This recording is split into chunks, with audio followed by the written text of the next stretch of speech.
check na natin itong Toyota Corolla Cross Hybrid after 31,000 kilometers or more than 2 years.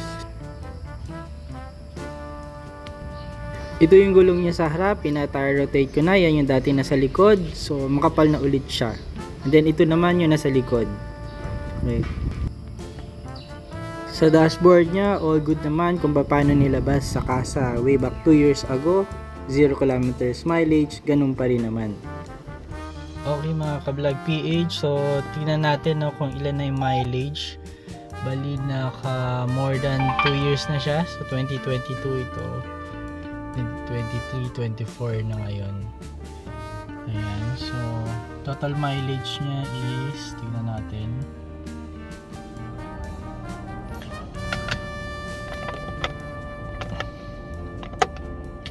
$31,000 na mileage.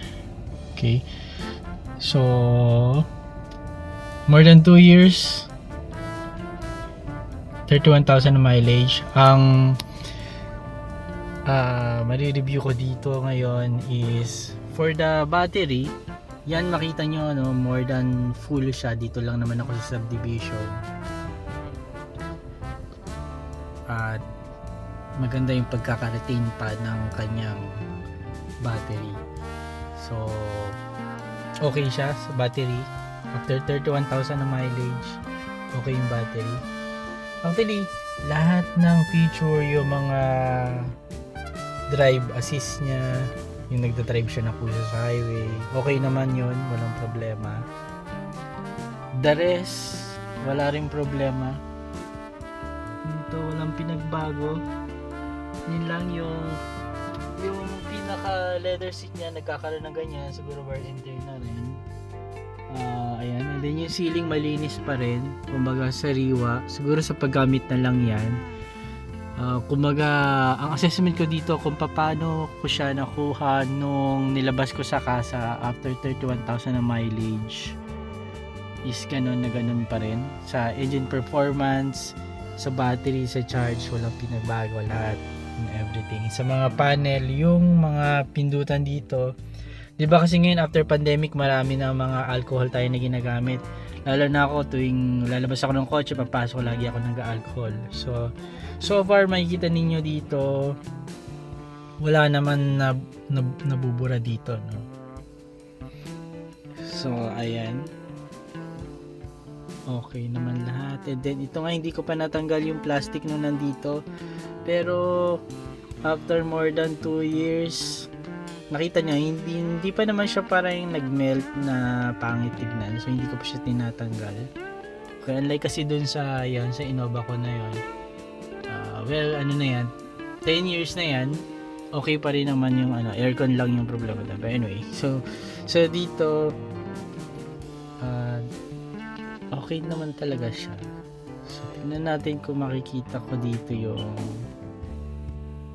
history ba. Ayan, in terms of history, ito yung mga ko, no. Ayan, sa 20 km per liter. Pero kasi naiipit ako sa traffic. So, yung as in yung worst traffic na ma-encounter mo sa Metro Manila, na-encounter ko this past few days. Kaya 19.3 yung yan na yung pinakamababang nakuha ko dito. Okay. So, kung tutusin, mataas pa din yan. And to think na 30,000 na yung natin, yung mileage. And yet ganyan pa rin yung niya, yung performance niya, no. Kung hindi ako nagraragasan ng traffic, ang average ko pa rin is 25 to 26. Okay. And then pag may mga times na pumapasok lagi ako ng sobrang maaga, nagta 35 km per liter pa yan. Pero ito kasi lately kasi ang oras ng pasok ko is sobrang siya sa traffic. Sumasabay. Okay, so the rest lahat powers okay naman lahat, walang problema. Itong ito kung hindi nyo alam, ito gumagana pa rin siya. Ito kasi laging naka-on, na tingin ko more than 2 years baka masira siya pero hindi pa. So ginagawa kasi nito, kapag nakakasilaw yung nasa likuran mo, magaling yan. Parang hindi siya magiging nakakasilaw. So meron siyang electronics na something dyan.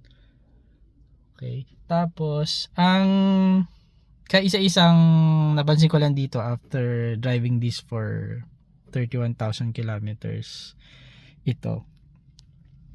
Ayan. So makikita ninyo, naging faded na yung button ng lock. Although, hindi pa naman siya this one. Ito. Yan. Yan, of course, unlock kasi yun. Pero mapapansin mo, meron siyang parang lumabo yung yung naka-print na white. Okay. Pero the rest, same pa rin naman. Okay. So, yan lang yung nakita ko dyan na the difference. Okay. So, total time ng mula nung inon ko is 5 minutes. And then, tignan natin yung battery natin kung ilan yung nabawas. Ayan. Nakikita ninyo, 5 minutes tayong naka-on. And 1, 2, 3, 4, 5 bars pa rin. Hindi siya nabawasan. No? So, yun yung napuno ko eh. Kasi nung nilabas ko to sa kasa, ang feeling ko, ang tansya ko, naka-idle ka sa parking ng ganito for 15 minutes, saka pala mag-on yung engine. So, ganun siya. Tapos ngayon, pag nag-on yung engine, i-charge niya yung battery for about 1 minute or less than 1 minute. So, meron ka ulit 15 minutes na naka-on ka na naka-battery. So, after more than 2 years, 31,000 km, ganun pa rin yung performance niya. So, ganun ka tibay yung battery na na nilagay dito.